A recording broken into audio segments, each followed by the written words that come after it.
Tuhan, Engkau cukup dalam kehidupan kami Tuhan. Engkau segalanya yang kami perlu Bapa, dan hanya Engkau Tuhan. Oleh karena itu Tuhan, kami ingin lebih berserah lagi Tuhan dalam Engkau. Kami ingin berserah lagi Tuhan. Terima kasih Bapa, terima kasih. Ku sadar tak semua dapat aku miliki di dalam hidupku. Hatiku percaya rancanganmu bagiku adalah yang terbaik. Walau ku tak dapat melihat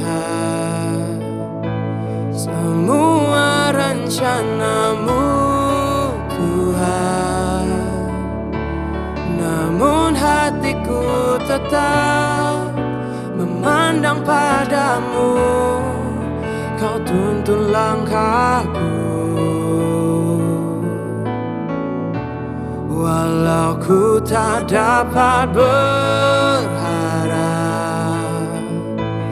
atas kenyataan hidupku,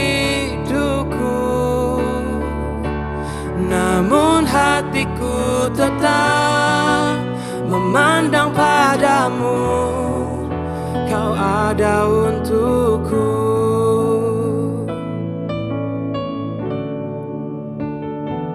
Sadar tak semua dapat aku miliki di dalam hidupku. Hatiku percaya rancanganmu bagiku adalah yang terbaik. Walau ku tak dapat melihat semua rencanamu Tuhan, namun hatiku tetap memandang padamu. Kau tuntun langkahku, walau ku tak dapat berharap atas kenyataan hidupku, namun hatiku tetap memandang padamu. Kau ada untukku. Walau ku tak dapat melihat semua rencanamu Tuhan, namun hatiku tetap memandang padamu. Kau tuntun langkahku, walau ku tak dapat berharap atas kenyataan hidupku, namun hatiku tetap memandang padamu. Kau ada untukku. Oh Tuhan, Kau ada untuk kami Bapa.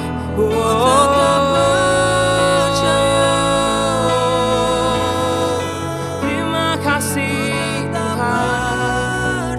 Haleluya. Hatiku tetap memandangmu Tuhan.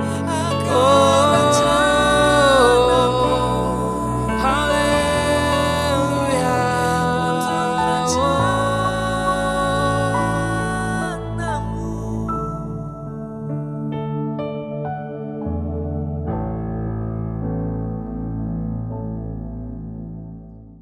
Shalom semua saudara sekalian, kembali hari ini kita akan merenungkan firman Tuhan yang terambil dari Keluaran 38 ayat 1 dan 2 dengan judul perikopnya korban bakaran. Saya bacakan ayat 1-nya, dibuatnyalah mezbah bakaran itu dari kayu penaga, 5 hasta panjangnya dan 5 hasta lebarnya, 4 persegi tetapi 3 hasta tingginya. Ayat 2-nya, dibuatnyalah tanduk-tanduknya pada keempat sudutnya. Tanduk-tanduk itu dibuat seiras dengan mezbah itu dan disalutnya dengan tembaga. Nah, kalau kita baca, saudara sekalian, kitab Keluaran ini menceritakan tentang pembebasan bangsa Israel dari pembuangan di Mesir. Perjalanan mereka ke Gunung Sinai untuk menerima wahyu dan perjanjian dengan Tuhan. Serta pembangunan kemah suci sebagai tempat kehadiran Tuhan di tengah mereka. Saudara terkasih dalam Tuhan, kalau kita baca dengan seksama, ayat-ayat di atas itu kita bisa artikan bahwa mezbah bakaran itu dibuat dengan kayu penaga dengan ukuran yang dibuat dengan teliti dan bentuknya 4 persegi. Itu menunjukkan satu kesatuan dan kesempurnaan. Jadi semua itu dibuat dengan ketelitian dan kecermatan yang luar biasa Bapak Ibu sekalian. Nah, jadi pada zaman dahulu saudara sekalian, kalau kita mau memohon pengampunan, kita harus mempersiapkannya dengan segala sesuatu dengan baik agar permohonan kita dapat diberi pengampunan oleh Tuhan. Jadi nggak bisa sembarangan, tidak bisa dengan cara yang tidak ditentukan. Jadi semuanya ada proses yang harus kita lewati. Nah, kalau kita baca lagi ada 4 tanduk di mezbah itu menandakan bahwa setiap manusia membutuhkan pegangan dalam hidupnya. Semua alat dalam kemah suci itu pun tidak akan ada artinya bila tidak dapat menampung kebutuhan manusia yang berbeban berat dan penuh dengan dosa. Jadi hanya satu pribadi yang tidak perlu pengampunan karena dia tidak berdosa, siapa? Yaitu Tuhan Yesus Kristus. Jadi kita saudara-saudara sekalian, kita harus mengucap syukur karena kita dapat menghampiri Allah tanpa harus mempersiapkan segala satunya seperti zaman dahulu. Syukur kepada Allah melalui Kristus kita sudah diperdamaikan. Kita hanya perlu menerima Kristus sebagai Tuhan dan juru selamat kita. Karena Tuhan Yesus sudah menebus kita dengan tubuh dan darah yang kudus agar kita yang percaya dan menerima hidup kekal itu boleh semuanya karena anugerahnya, bukan karena perbuatan kita. Jadi saudara sekalian, Tuhan Yesus tidak hanya menyediakan jalan pengampunan, tetapi Dia sendiri yang menuntun kita masuk dalam keselamatan dan kehidupan yang kudus. Jadi puji nama Tuhan, kita sudah diperdamaikan oleh Tuhan Yesus dengan Dia datang ke dunia dengan memberikan tubuh dan jiwanya untuk menebus kita. Amin. Mari kita satu dalam doa. Terima kasih Bapa untuk anugerah-Mu. Engkau beri kami keselamatan bukan karena perbuatan kami semua, tapi karena kasih karunia buat kami semua. Biar kami terus mengingat kebaikan-Mu Tuhan, agar kami boleh terus berjalan sesuai kehendak-Mu saja Bapa. Terpujilah nama-Mu kekal selama-lamanya. Amin. Keluaran 38. Membuat mezbah korban bakaran. Dibuatnyalah mezbah korban bakaran itu dari kayu penaga, 5 hasta panjangnya dan 5 hasta lebarnya, 4 persegi, tetapi 3 hasta tingginya. Dibuatnyalah tanduk-tanduknya pada keempat sudutnya. Tanduk-tanduknya itu dibuat seiras dengan mezbah itu dan disalutnya dengan tembaga. Dibuatnyalah segala perkakas mezbah itu, yakni kuali-kuali, sodok-sodok, bokor-bokor penyiraman, garpu-garpu dan perbaraan-perbaraan. Semua perkakasnya itu dibuatnya dari tembaga. Dibuatnyalah untuk mezbah itu kisi-kisi, yakni jala-jala tembaga, di bawah jalur, mulai dari sebelah bawah sampai setengah tingginya. Dituangnyalah 4 gelang pada keempat ujung kisi-kisi tembaga itu, yakni tempat memasukkan kayu pengusung. Dibuatnyalah kayu-kayu pengusung itu dari kayu penaga dan disalutnya dengan tembaga. Dan dimasukannyalah kayu-kayu pengusung itu ke dalam gelang-gelang yang pada rusuk mezbah itu, supaya dengan itu mezbah dapat diangkut. Mezbah itu dibuatnya berongga dan dari papan. Membuat bejana pembasuhan. Dibuatnyalah bejana pembasuhan dan juga alasnya dari tembaga, dari cermin-cermin para pelayan perempuan yang melayani di depan pintu kemah pertemuan. Membuat pelataran. Dibuatnyalah pelataran itu. Pada sebelah selatan, layar pelataran itu dari lenan halus yang dipintal benangnya, 100 hasta panjangnya. Kedua-puluh tiang layar itu dengan kedua-puluh alas tiang itu dari tembaga, tetapi kaitan-kaitan tiang itu dan penyambung-penyambungnya dari perak. Pada sebelah utara, 100 hasta, Kedua-puluh tiang layar itu dengan kedua-puluh alas tiang itu dari tembaga, tetapi kaitan-kaitan tiang itu dan penyambung-penyambungnya dari perak. Pada sebelah barat, layar 50 hasta, dengan 10 tiangnya dan 10 alas tiang itu, dan kaitan-kaitan tiang itu serta penyambung-penyambungnya dari perak. Dan pada sebelah timur, 50 hasta, yakni layar 15 hasta untuk sisi yang satu di samping pintu gerbang itu, dengan 3 tiangnya dan 3 alas tiang itu, dan juga untuk sisi yang kedua di samping pintu gerbang itu sebelah menyebelah pintu gerbang pelataran itu ada layar 15 hasta, dengan 3 tiangnya dan 3 alas tiang itu. Segala layar yang mengelilingi pelataran adalah dari lenan halus yang dipintal benangnya. Alas-alas untuk tiang-tiang itu adalah dari tembaga, tetapi kaitan-kaitan tiang itu dan penyambung-penyambungnya dari perak, juga salut kepalanya dari perak. Dihubungkanlah dengan penyambung-penyambung dari perak segala tiang-tiang pelataran itu.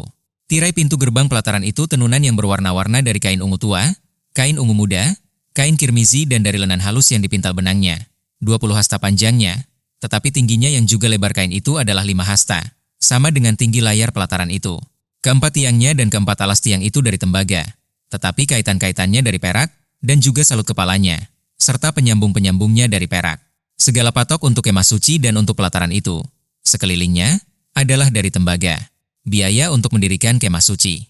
Inilah daftar biaya untuk mendirikan kemah suci, yakni kemah suci, tempat hukum Allah, yang disusun atas perintah Musa, oleh orang Lewi di bawah pimpinan Itamar, anak Imam Harun.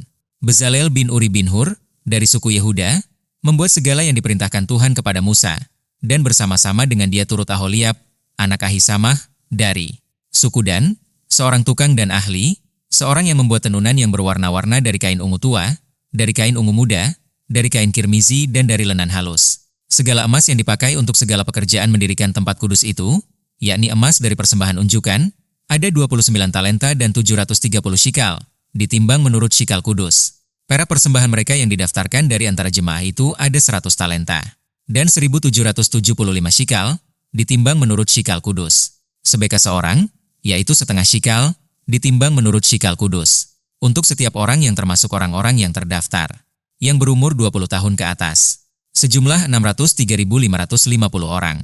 100 talenta perak dipakai untuk menuang alas-alas tempat kudus. Dan alas-alas tiang tabir itu, 100 alas sesuai dengan 100 talenta itu.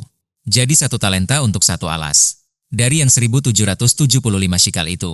Dibuatnyalah kaitan-kaitan untuk tiang-tiang itu, disalutnyalah kepala tiang itu. Dan dihubungkannya tiang-tiang itu dengan penyambung-penyambung. Tembaga dari persembahan unjukan itu ada 70 talenta dan 2.400 shikal. Daripadanya dibuatnyalah alas-alas pintu kemah pertemuan. Dan mezbah tembaga dengan kisi-kisi tembaganya, segala perkakas mezbah itu, alas-alas pelataran sekelilingnya, alas-alas pintu gerbang pelataran itu, segala patok kemah suci dan segala patok pelataran sekelilingnya.